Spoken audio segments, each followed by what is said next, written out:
खबर देहरादून से है। बोध मठ से नेपाली छात्रों के भागने का मामला। बाल अधिकार आयोग की अध्यक्षा उषा नेगी छात्रों से करेंगी मुलाकात। मठ में गई थी, कई छात्रों के साथ दरअसल मारपीट हुई। मामला सामने आने के बाद पिटाई करने वाले शिक्षक ने सुसाइड मठ में संदिग्ध गतिविधियों को लेकर उषा नेगी ने डीएम को पत्र लिखा। पत्र में 8 बिंदुओं पर जांच के आदेश दिए। नेपाली छात्रों का कैसे देहरादून में बनाया गया आधार कार्ड, यह भी बड़ा सवाल। नेपाल में अलग और मठ में है छात्रों के अलग नाम। तो मठ में छात्रों के साथ जो कुछ हुआ और संदिग्ध गतिविधियों को लेकर उषा नेगी ने डीएम को खत लिखा है। जो देहरादून से नहीं है, उनके देहरादून के आधार कार्ड बने हैं नेपाली छात्रों के। नेपाल में अलग और मठ में है छात्रों के अलग नाम।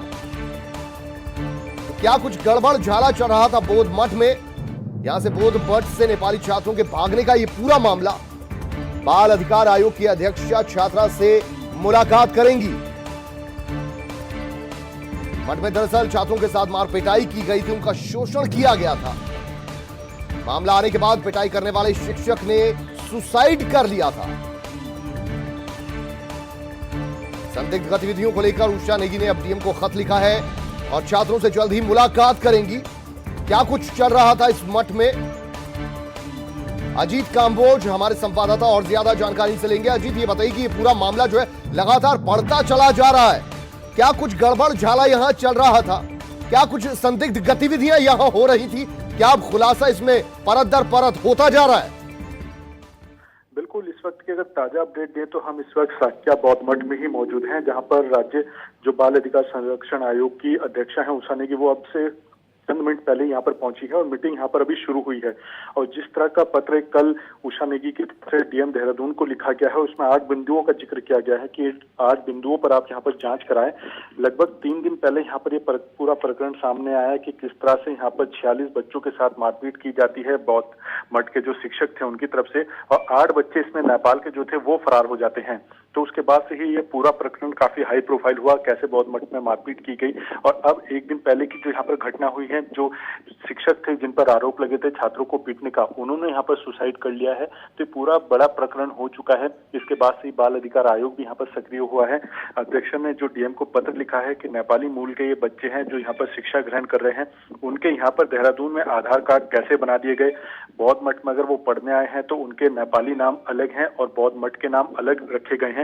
तो आधार किस नाम पर बनाया गया है, ये एक जांच का विषय है। और यहाँ पर क्यों शिक्षक के ऊपर तमाम तरह के आरोप लगे जिन्होंने सुसाइड किया है, कि वायरल उनकी तरफ से यहाँ पर कई चीजें की गई, बाहर मीडिया के माध्यम से हो या नेपाल इनके बच्चों के माता पिताओं अभिभावकों के पास कई चीजें यहाँ पर भेजी गई हैं।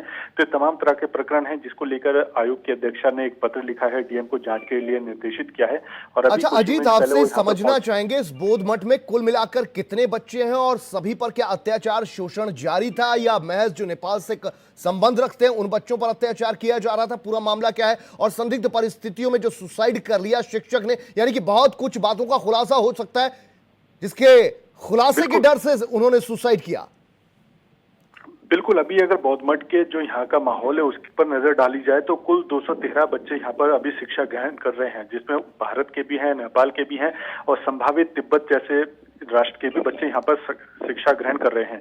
लेकिन जो ये मारपीट का प्रकरण हुआ है, ये कुल 46 बच्चों के साथ मारपीट की गई है, जिसमें ज्यादातर अधिसंख्यक जो हैं वो नेपाल मूल के थे और जिसमें से 7 बच्चों ने यहाँ से फरार होकर वो अपने घर नेपाल पहुंच भी चुके हैं। तो ये पूरा प्रकरण इन्हीं 46 बच्चों के इर्द गिर्द घूम रहा है कि क्यों इन बच्चों के साथ मारपीट की गई। जो बातचीत बच्चों से ही उनका कहना था कि कोरोना के चलते वो लंबे समय से घर नहीं जा पाए थे, तो उन्होंने केवल छुट्टी की मांग की थी और उसके बाद उनके साथ जघन्य तरीके से यहाँ पर मारपीट की गई। और जब ये पूरा प्रकरण मीडिया के माध्यम से सार्वजनिक हुआ तब यहाँ पर भागा दौड़ी हुई है और उसके बाद ही पुलिस भी एक्टिव हुई और बाल अधिकार संरक्षण आयोग भी एक्टिव हुआ। और अब जब ये पूरा प्रकरण काफी सुर्खियों में आ चुका है और पीड़ित जो आरोपी शिक्षक थे वो सुसाइड कर चुके हैं, तो कहीं ना कहीं अब मामला काफी तूल पकड़ चुका है कि किन कारणों के चलते शिक्षक ने सुसाइड किया। अगर वाकई बच्चों के साथ मारपीट हुई है तो उसकी जानकारी क्यों पुलिस में नहीं की गई। अगर बच्चे बौद्ध मठ से फरार हुए तो उसकी क्यों लिखित एफआईआर। तो बौद्ध मठ जहां पर अहिंसा का पाठ पढ़ाया जाता है वहां पर खुलेआम हिंसा की क्लास क्यों चल रही थी? अब ये बड़ा मामला होता जा रहा है। बहुत शुक्रिया अजीत कांबोज इस पूरी जानकारी के लिए आपका।